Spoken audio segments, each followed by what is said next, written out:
It all started slowly. You know how it is, small things, nothing too alarming at first. Elizabeth, my wife of 6 years, began acting off.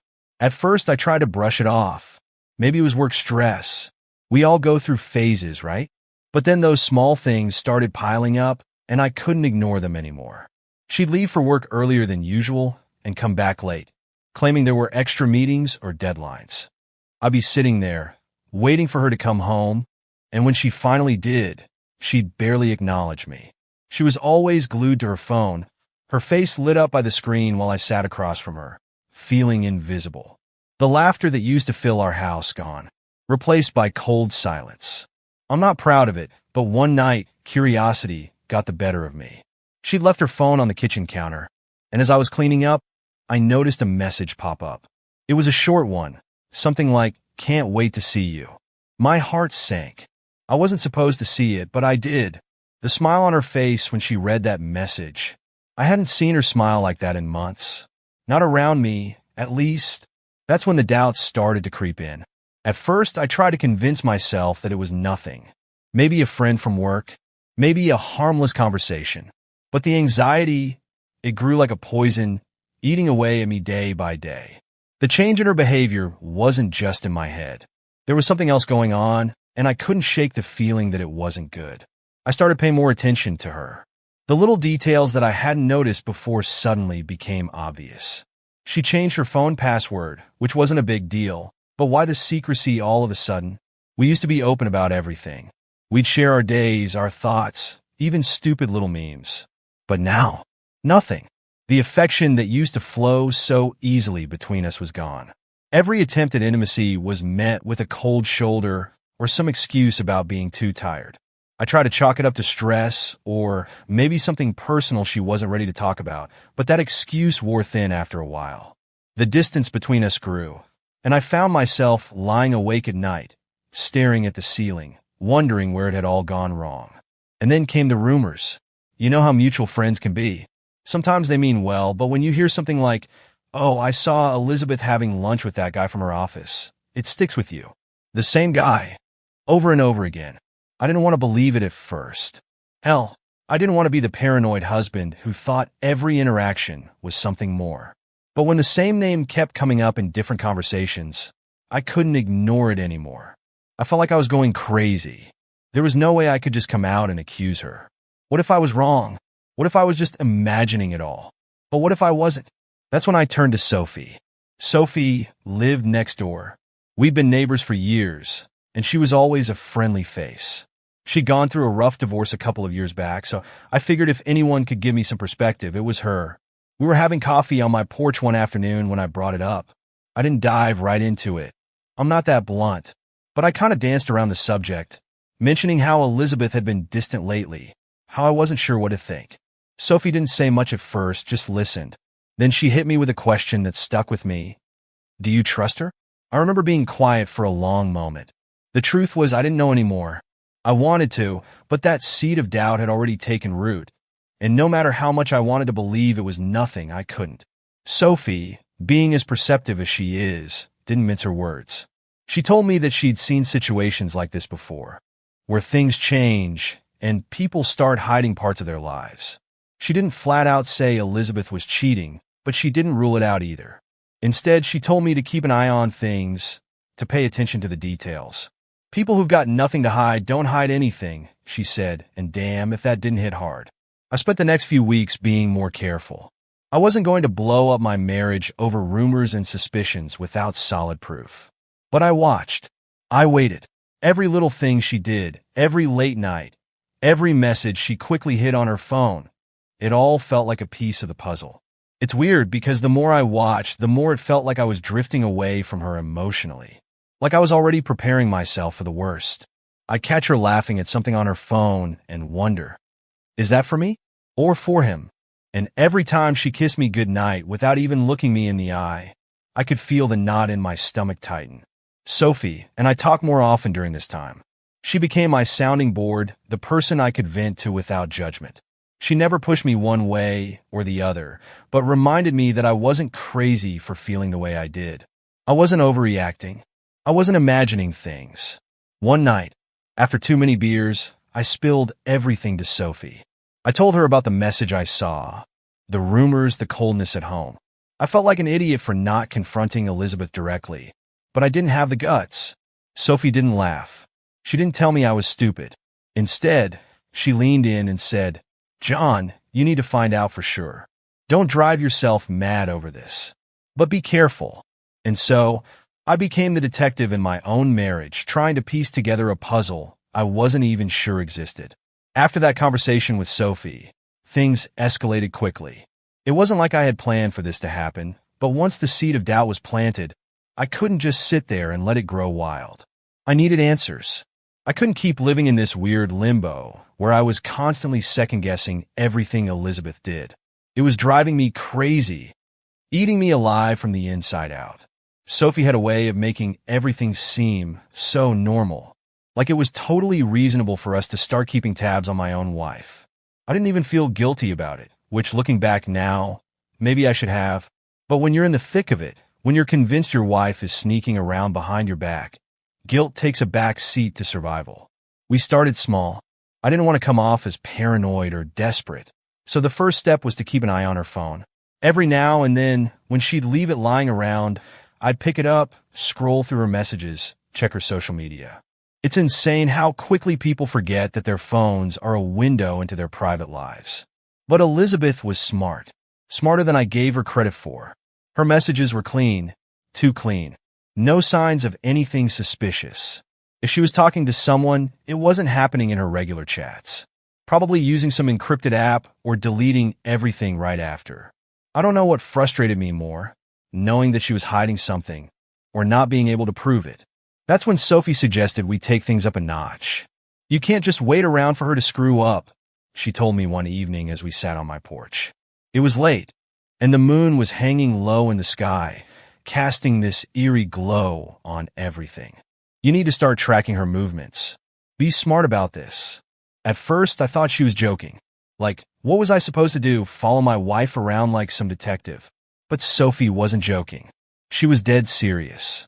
"We'll do it together," she said, leaning in closer, her voice low. "You're not in this alone." And that's how it started. Sophie and I began alternating shifts, watching Elizabeth. When I was at work, Sophie would keep an eye on her, and when I had time, I'd check in with friends or acquaintances to see where she was. It wasn't as hard as I thought it would be. Elizabeth's routine was predictable, except for the moments when she disappeared for those mysterious lunch meetings or late nights at the office. Sophie and I had this weird rhythm going. It felt like we were partners in crime, each one of us playing our part in unraveling the truth. We'd meet up afterward to compare notes, share what we'd learned. Over time, those conversations became less about Elizabeth and more about us. I can't pinpoint when it happened, but somewhere along the way, I started looking forward to seeing Sophie. She wasn't just helping me figure out my wife's betrayal anymore. She was filling a void that had been growing in my life for years. The more distant Elizabeth became, the closer I felt to Sophie. We'd sit on her porch or mine, drinking beers, talking late into the night. At first, it was just about Elizabeth, but soon enough, we were sharing deeper things. Our fears, our disappointments in life, and the things we wished we had done differently.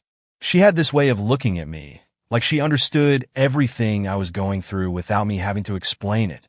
Her eyes, damn, I hadn't had someone look at me like that in years.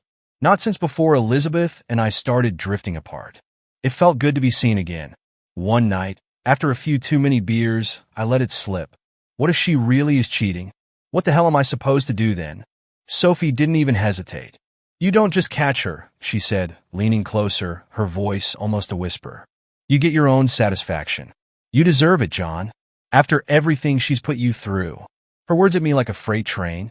The idea of revenge, of turning the tables on Elizabeth, hadn't even crossed my mind until then.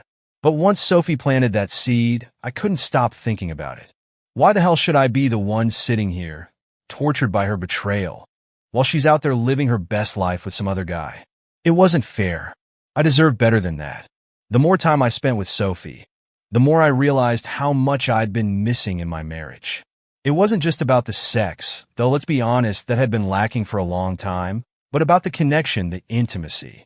I hadn't had someone listen to me, really listen to me, in years.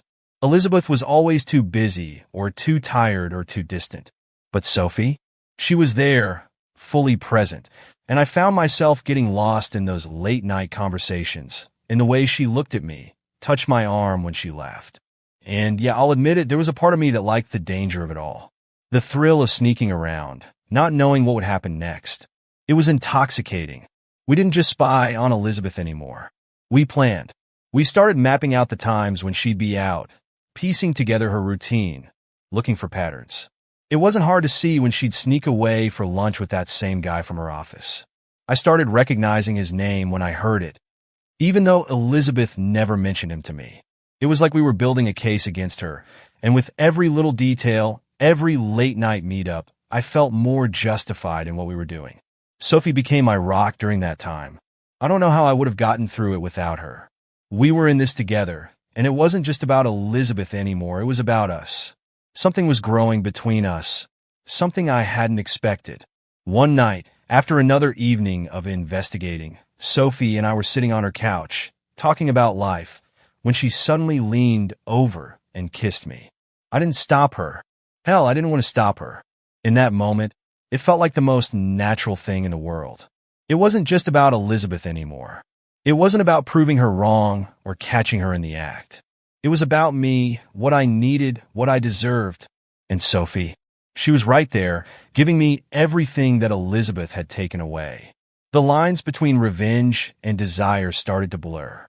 Sophie wasn't just my ally anymore. She was my escape. She made me feel alive again. And even though I knew my marriage was crumbling, part of me didn't care. I was already too far gone. The day everything changed started out like any other. I was sitting at the kitchen table, staring blankly at my coffee when Sophie called. "I've got something," she said, her voice low and serious. My heart leapt into my throat. For a second, I thought I might be sick. We'd been watching, waiting for weeks now, but nothing had materialized. Until today. "She's meeting him," Sophie continued. "Tonight. There's a reservation at that fancy Italian place downtown. 8 o'clock. I didn't know how she'd found out, and honestly, I didn't care. All I could think about was that this was it. This was my chance to see everything for myself. No more guessing, no more wondering if I was just paranoid. Tonight, I get my proof. But then the dread hit me like a wave. Could I actually handle it? Watching Elizabeth with him? I wasn't sure if I had the strength for that, and the thought of it gnawed at me for the rest of the day. It felt like my insides were being twisted and wrung out, the anticipation of what was coming almost worse than the betrayal itself. Sophie, as usual, was steady. She came over in the afternoon, sitting with me in the living room while we went over the plan. "We'll go together," she said, her voice calm, almost soothing. "We'll sit at a table nearby. You don't have to confront her if you're not ready. Just see for yourself. That's all." I nodded, trying to keep my composure, but inside, my stomach was churning. Sophie had a way of keeping me grounded, though. She talked me through everything, step by step. Where we'd sit, how we'd act. "Don't look at her too much," she advised, her hand on my arm. "We don't want her to know we're there right away. Let her get comfortable." I had no idea how I was supposed to act normal while my wife sat with another man a few tables away. But Sophie was right. This was the moment of truth, and I couldn't let it slip through my fingers. When the time finally came, I was a mess of nerves. I barely remember driving there. The restaurant was one of those upscale places we used to go to on anniversaries. Dim lighting, candlelit tables, the whole romantic atmosphere that now felt like a cruel joke. We walked in together, and my heart was pounding so hard in my chest I thought everyone in the room could hear it. Sophie had already made a reservation for us, strategically placing us at a table with a clear view of where Elizabeth and James would be sitting. The hostess seated us, and I tried to breathe, tried to act like I wasn't about to watch my whole world fall apart. Sophie ordered wine. I couldn't even think about eating. My palms were slick with sweat, and I kept glancing at the entrance, waiting for them to walk in. Sophie, calm as ever, poured me a glass of wine and told me to sip it slowly. "You've got this," she said. "We're just here to watch." And then they walked in. I don't know what I was expecting, but seeing Elizabeth with him was like a punch to the gut. There she was, my wife, looking beautiful, radiant, even walking in with this guy like it was the most natural thing in the world. They laughed as the hostess led them to their table, just a few feet away from where Sophie and I sat. I froze, unable to take my eyes off them. James. I finally put a face to the name I'd been hearing for months. He wasn't anything special, just some average-looking guy in a suit. But the way he looked at her, I could tell there was something there, something more than just colleagues. They sat down, and I watched as they got comfortable. James leaned in close, whispering something to Elizabeth that made her smile. She laughed, a soft, genuine laugh I hadn't heard in a long time. It was like watching a stranger. This wasn't the woman I married. This was someone else entirely. Someone who was happy, carefree, with him. It tore me apart. My chest felt like it was being crushed, and for a moment I thought I might get up and leave. I didn't know if I could sit there any longer and watch them. But Sophie's hand found mine under the table, squeezing it gently. "Don't break," she whispered. "You need to see this through." So I stayed. I watched as they held hands across the table, as James leaned in and kissed her on the cheek, as they smiled at each other like they were the only two people in the world. My blood boiled. I wanted to stand up, flip the table over, and shout at them. But instead, I sat there, fuming in silence, feeling my heart break with every second that passed. Sophie didn't say much as we watched. She didn't need to. Her presence was enough to keep me grounded, to remind me that I wasn't alone in this. Every so often, she'd lean over and whisper something in my ear, calming me down when my rage threatened to spill over. And then at some point during the dinner, she dropped the suggestion. "You know," she said, her voice low and almost playful, "if you really want to get to her, maybe it's time we made our move." I turned to look at her, unsure of what she meant. Sophie gave me this sly smile, her eyes glinting in the dim light. "You want her to know that you know, right? Let's give her something to think about." Before I could respond, she leaned over and kissed me, right there in front of everyone. It wasn't just a quick peck on the lips. It was slow, deliberate, and calculated. When she pulled away, she glanced over at Elizabeth, and sure enough, Elizabeth's eyes were locked on us. Her expression was frozen, the laughter and light in her face vanishing instantly. I don't know what came over me, but in that moment, I felt a strange sense of satisfaction. Elizabeth had been playing her game for months, and now it was my turn. If she wanted to cheat, fine, but she wasn't the only one who could play dirty. Elizabeth didn't confront us right away. No, she tried to hold it together, tried to keep her cool as she and James continued their dinner, but I could see it in her eyes. She was furious. Her gaze kept flickering over to our table, her body tense, her movements stiffer. Sophie smirked, leaning in closer to me as we continued to enjoy our meal. We talked, we laughed, though none of it felt real. It was all for show, all part of Sophie's plan to push Elizabeth over the edge. And it worked. Halfway through the meal, Elizabeth couldn't take it anymore. She stood up abruptly, her chair screeching against the floor, and stormed over to our table. "What the hell are you doing?" she hissed, her voice low, but sharp enough to cut through the chatter of the restaurant. I looked up at her, calm as ever, and shrugged. "Having dinner. What's it look like?" Her eyes blazed with anger. "Don't play games with me, John." But this time, I wasn't the one playing games. Sophie squeezed my hand under the table again, reminding me that I had the upper hand now. Elizabeth's world was about to come crashing down, just like mine had months ago. As I sat there, watching Elizabeth's face twist in barely controlled rage, I couldn't help but feel a sick sense of satisfaction. The tables had turned. For the first time in months, I wasn't the one left in the dark, wondering what the hell was going on. I wasn't the one feeling powerless. She was. I could see her struggling to keep it together. She glanced back at James, who was still sitting at their table, looking confused and slightly annoyed. Then she looked back at me and Sophie, her eyes narrowing, her breathing quick and shallow. She was furious, and I knew she was seconds away from exploding. When Sophie leaned over and kissed me again, this time longer, deeper, it was like Elizabeth's entire world shattered. Her fists clenched at her sides, and without warning, she lost it. "Are you fucking kidding me, John?" she screamed, her voice cutting through the quiet hum of the restaurant. Heads turned. Conversation stopped. Suddenly, Every pair of eyes in the room was on us. I could feel the tension thick in the air, the anticipation of what was about to unfold. I didn't respond right away. I just sat there, letting her words hang in the air, watching as she came unglued in front of everyone. It was surreal, almost like I was watching it happen to someone else. Sophie sat back, calm as ever, a satisfied smirk tugging at her lips as she sipped her wine, completely unfazed by the chaos.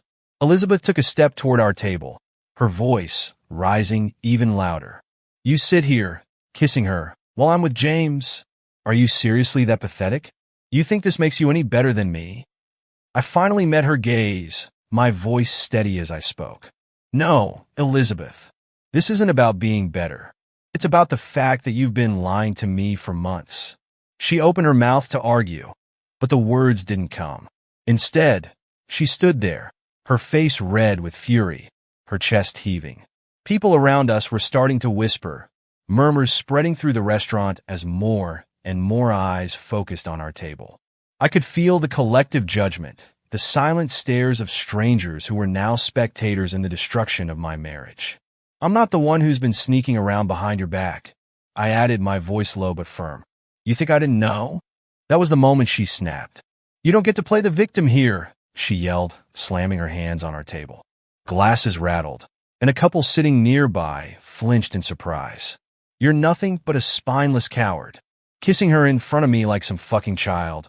What, you think this is revenge? You think this makes you look like a man?"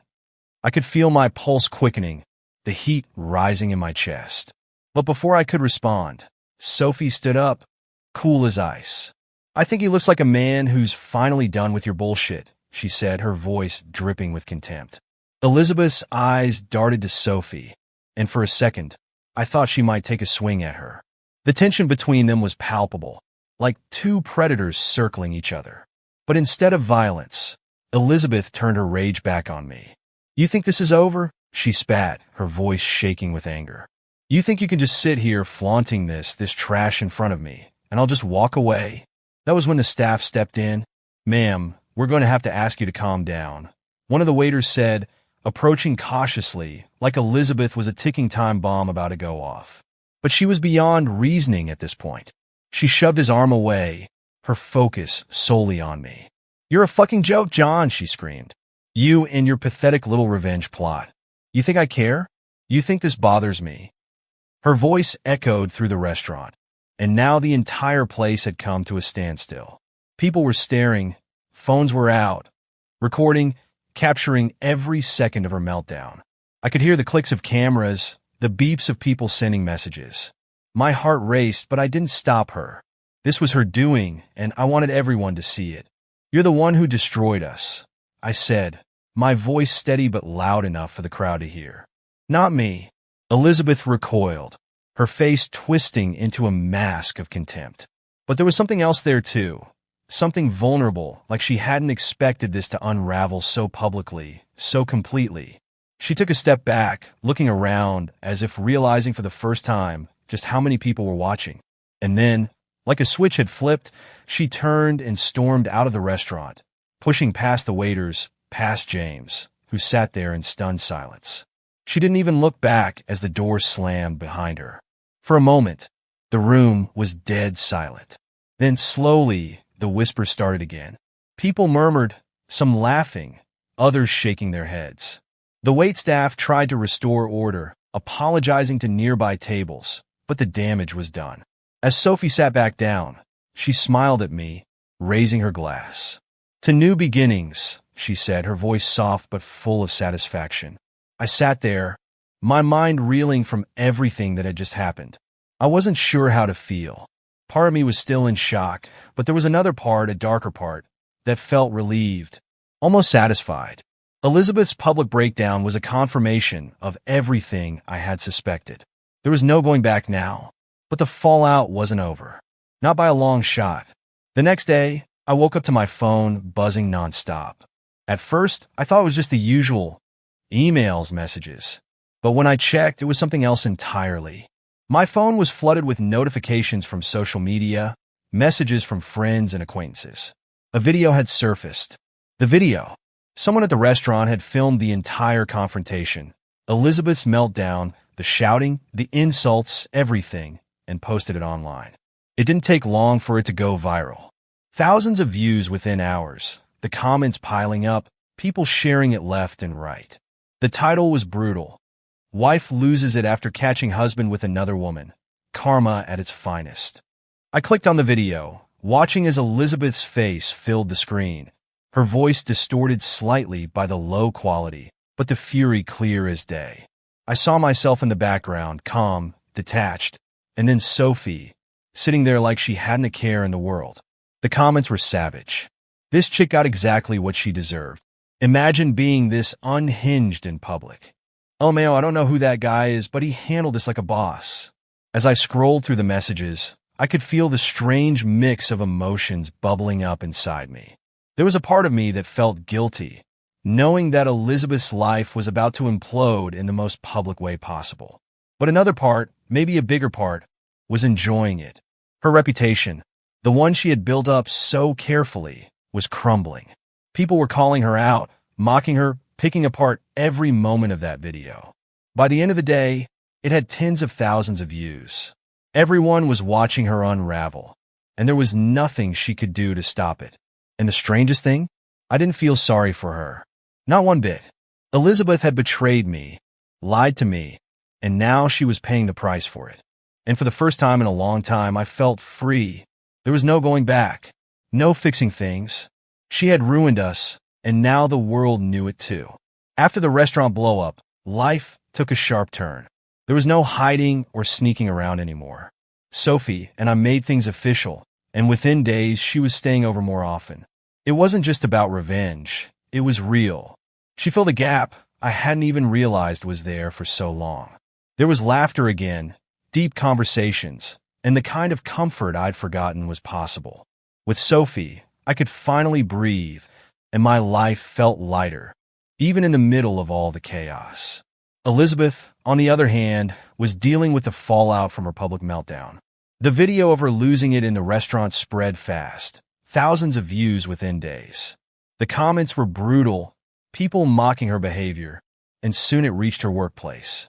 I heard from mutual friends that her reputation was in tatters. The whispers started, people questioning her professionalism, and she became the subject of jokes at the office. Elizabeth had always been careful about her image, but now that image was shattered. Then there was James. The moment the drama got too big, he disappeared. I wasn't surprised. He didn't want to be associated with her anymore, especially after the video went viral. He ghosted her, leaving her to clean up the mess on her own. She tried to reach out to me, though. At first, it was just a few texts.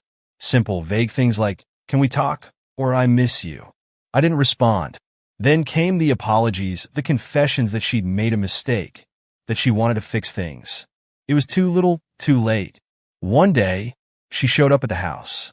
I opened the door to see her standing there, looking broken, her eyes red, her face pale. She looked like someone who hadn't slept in days, barely holding it together. "John, please," she begged. "Can we talk? I messed up, I know I did, but we can fix this." I just stared at her. The woman standing on my porch wasn't the confident, put-together Elizabeth the first once knew. She looked desperate, pathetic even. "There's nothing left to fix," I said, my voice cold. I didn't feel angry anymore. Just done. Her eyes flicked to the inside of the house, and that's when Sophie walked into the room, casually putting an arm around me. Elizabeth's face dropped. She knew it was over then. The tears stopped, her expression hardening. Without another word, she turned and walked away, and just like that, the last bit of hope she had was gone.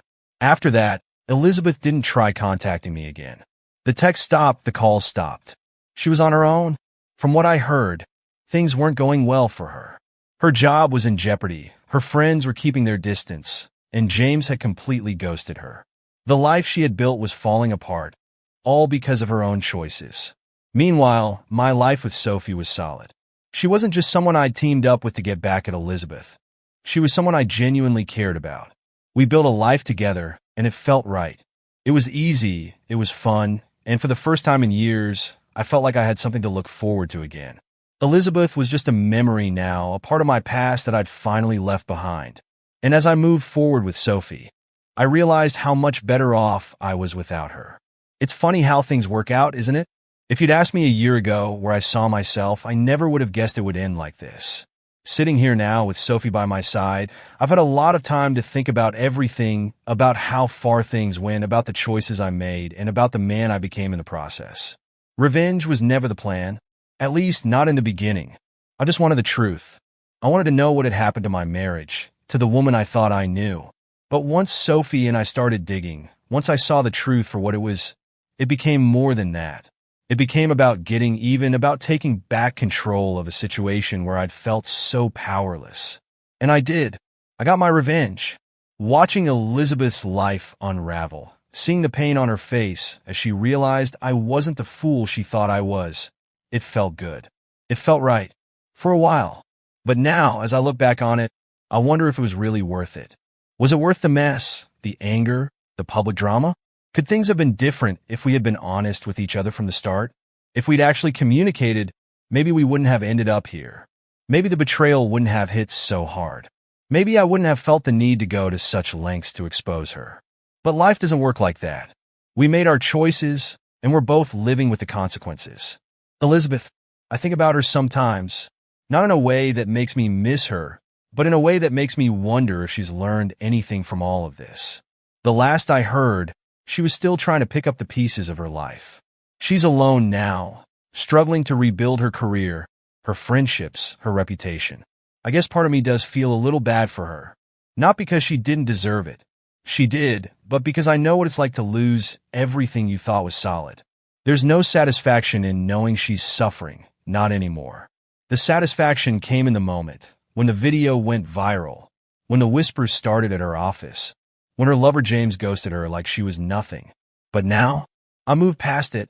The anger, the resentment, it doesn't have the same hold on me that it used to. I've found something better, something real with Sophie. And that's what matters. Sophie, she's been my anchor through all of this.